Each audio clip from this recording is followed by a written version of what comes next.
This is for you আরজি গোপাল। ওরে বাবারে, কি সাংঘাতিক প্রশ্ন! দেখুন, মেয়েদের পছন্দ বয়সের সাথে সাথে পরিবর্তিত হয়। একটি 16 থেকে 18 বছরের মেয়ে বেশিরভাগ ক্ষেত্রেই সিনেমার নায়কের মতো সুদর্শন পুরুষ চায়।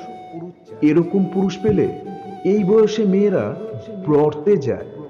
কিন্তু যত বয়স বাড়ে তত পরিপক্কতা বাড়ে, আর তার সাথে সাথে পরিবর্তন হয় তার দৃষ্টিভঙ্গি।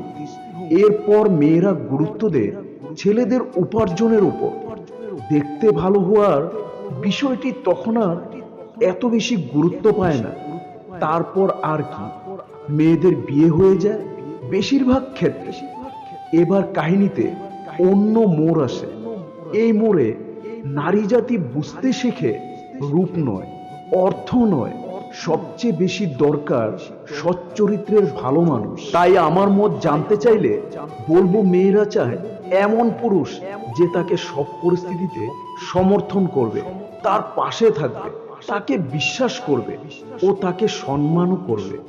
সে হবে নির্ভীক ও আত্মবিশ্বাসী, এমন পুরুষ যে কোনো পরিস্থিতিতে ঘুরে দাঁড়ানোর জন্য প্রস্তুত থাকে। আর তার নারী তার কপালে তখনই এঁকে দে জয় টিকা। ধন্যবাদ সবাইকে উত্তরটি পড়ার জন্য। এমন নিত্য নতুন ভিডিও পেতে চাইলে ভিডিওটি ফলো অ্যান্ড সাবস্ক্রাইব করে পাশে থাকুন। সুস্থ থাকুন, ভালো